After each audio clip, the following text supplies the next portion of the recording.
ফেরত দেওয়া নিয়ে, এবং সেই বিষয়ে এই মুহূর্তে পশ্চিমবঙ্গ উদ্বেগ রয়েছে। কী বলবেন এই বিষয়ে? দেখো, কাঞ্চন মল্লিক যেটা বলেছে সেটা দুঃখজনক। আমি আগের বারে সেটাকে সাপোর্ট করেছিলাম, আর এখনও মনে আছে কল্যাণদা যখন ওনাকে গাড়ি থেকে নামিয়ে দিয়েছিল সেটাকে আমি সমর্থন করিনি, এবং আমি কাঞ্চনদাকে আমি কেশপুরে নিয়ে গিয়ে আমি আমার প্রচারে নিয়ে গেছি। সেই কাঞ্চন মল্লিক এবং কালকের কাঞ্চন মল্লিকে আকাশ পাতালে তফাৎ আছে, এবং এই কাঞ্চন মল্লিক যেটা আগের দিন যেই বিবৃতিটা দিয়েছে, যেই মন্তব্যটা রেখে, সেই কাঞ্চন মল্লিককে আমি চিনি না, মানে আমি আমি আমি আমি সমর্থন করি না উনি যেই কথাগুলো বলেছেন, এবং খুবই দুঃখজনক। এবং আমারই কালিগ এবং আমারই দলের একজন এমএলএ, তো আমি কাঞ্চনদার হয়ে ক্ষমা চাইছি, কারণ আমার মনে হয় যে কাঞ্চনদার এটা বলা উচিত হয়নি, এবং এইটা পুরোপুরি ওনার ব্যক্তিগত ব্যাপার। কিন্তু যেহেতু উনি আমার দলেরই একজন এমপি, আমি তার হয়ে ক্ষমা চেয়ে নিয়েছি। আমার মনে হয় কি আমাদের সবারই, যেহেতু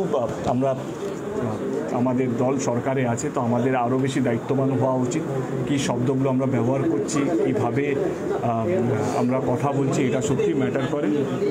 দেখো, আমি কাউকে আটকাতে পারবো না, কিন্তু আমি এটুকু বলবো যে আমি আমার পরিবার চায় কি আমরা সবাই যেন যেই ন্যায়টা বা যে জাস্টিসটার জন্য ওয়েট করছি সেটা যেন পাই। কিন্তু এটাও সত্যি কি আজকে কন্যাশ্রী বা রূপশ্রী বা বেটি বাঁচাও বেটি পড়াও এইটা কোনো মানে নেই যদি এরকম ধরনের ঘটনা যদি প্রত্যেক দিন ঘটতে থাকে। আমার মনে হয় কি এক্ষুনি ইমিডিয়েটলি কেন্দ্র সরকার, আমি কোনো পলিটিক্যাল স্টেটমেন্ট দিতে চাইছি না, এটা মনে হয় কি এটা নিড অফ দ্য আওয়ার। এক্ষুনি কেন্দ্র সরকারের অল পার্টি মিটিং ডাকা উচিত, অল সিএমকে ডাকা উচিত, অল সিএম মিটিং ডাকা উচিত, এবং এই যে রেপিস্টদের বিরুদ্ধে কীভাবে কী ব্যবস্থা নেওয়া উচিত, কী আইন আনা উচিত, আমার মনে হয় এক্ষুনি ইমিডিয়েটলি এটা ভাবা উচিত। এটা সত্যি একটা ভীষণ বড় একটা সাবজেক্ট এই মুহূর্তে আমাদের দেশে। ওরা রেপিস্টরা more dangerous than a terrorist in our country right now. যেভাবে টেররিজমকে আমরা টেররিজমকে চিনতে পারি, কে তারা অন্য দেশ থেকে এসছে, তাদের হাতে বন্দুক থাকে বা তাদের হাতে বারুদ থাকে বা তারা বম্ব স্কোয়াড নিয়ে আসে, কিন্তু রেপিস্টদেরকে আমরা চিনতে পারি না। তারা প্রোটেস্টারের মধ্যেও থাকে, তারা হসপিটালের মধ্যে থাকে, তারা আম জনতার মধ্যে থাকে।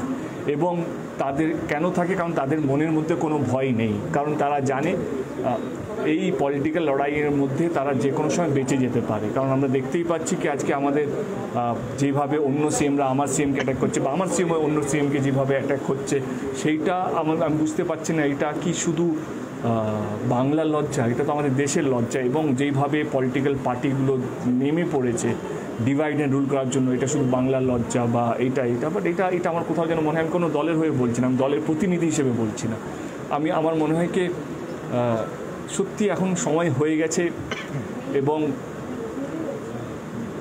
কি বলবো কে এখন এইটা কার দোষ, কোন রাজ্যে হয়েছে, সে বিহারি না বাঙালি, সেইটার থেকে বড় উচিত কি মানুষকে ভয় পেতে হবে। যারা এই রেপিস্ট মেন্টালিটি নিয়ে চলছে তাদের কোনো ভয় নেই, কারণ তারা জানে যে এই তো দিদিকে দাদা গাল দেবে, দাদাকে দিদি গাল দেবে, এইটার মধ্যে তারা বেঁচে যাবে, কোনো একটা নিয়মের ফাঁক দিয়ে তারা বেরিয়ে যাবে।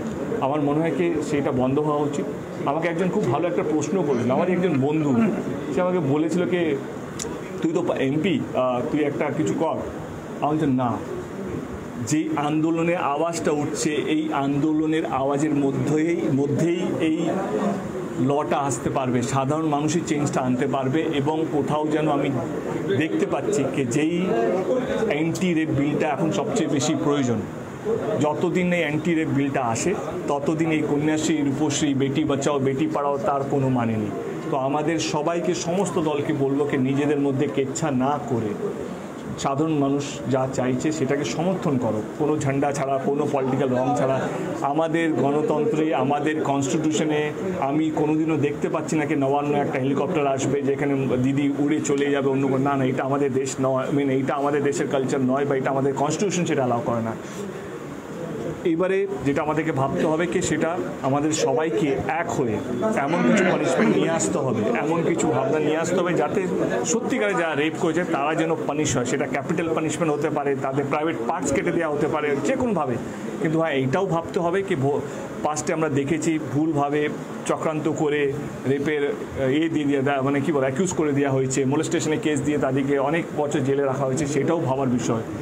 কোনো জেনে শুনে কাউকে দোষী করে দিয়ে সেইটাকে আমার মনে হয় সেইটাও যেন না হয়। অ্যাট দ্য সেম টাইম যারা আসলকার রেপিস্ট বা যেই মেন্টালিটি নিয়ে ঘোরে তাদেরকে চিহ্নিত করে তাদেরকে যতক্ষণ না শাস্তি দেয় ততক্ষণ মানুষ ভয় পাবে না। সেটা আমার মনে হয় কি সরকারের মধ্যে পলিটিক্যাল পার্টিদের মধ্যে লড়াই না করে এটা হাই টাইম ভাবা, এটা আমার বা তোমার নয়, এটা আমাদের দেশে, এইটা যদি ভাবি তাহলে দেখবে সমস্যার সমাধান খুব তাড়াতাড়ি আমরা পেতে চলেছি। আজকে 9টা থেকে 10টার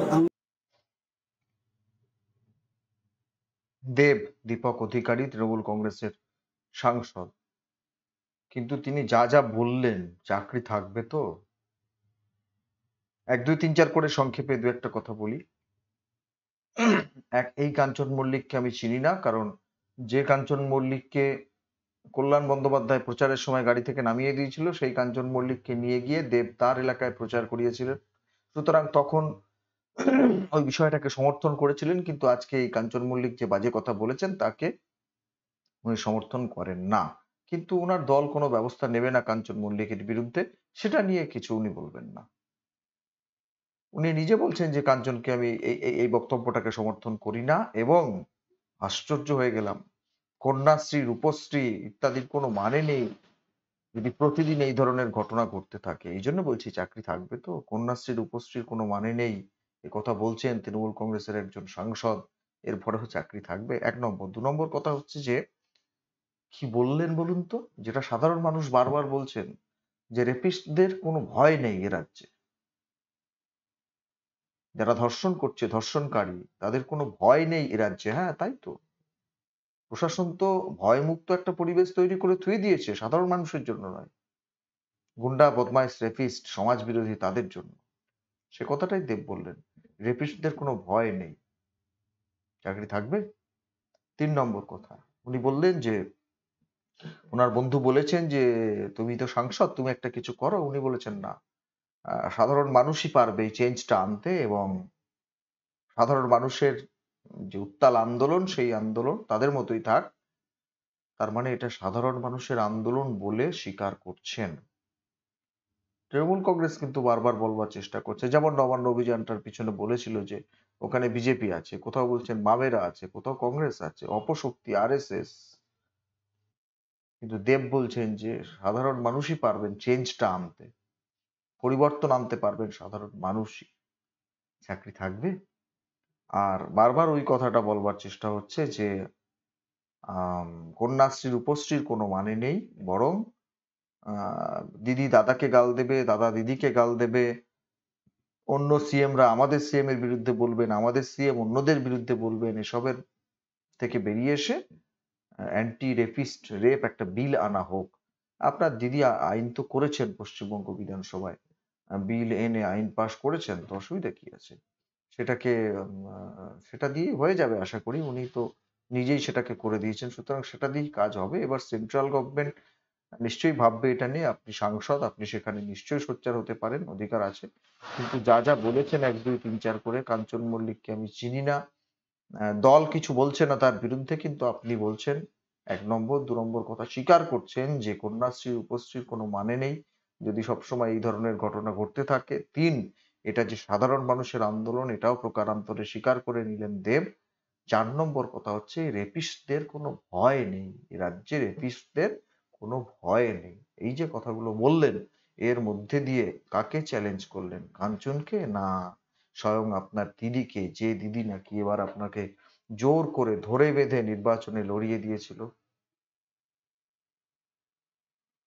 চাকরি থাকবে তো?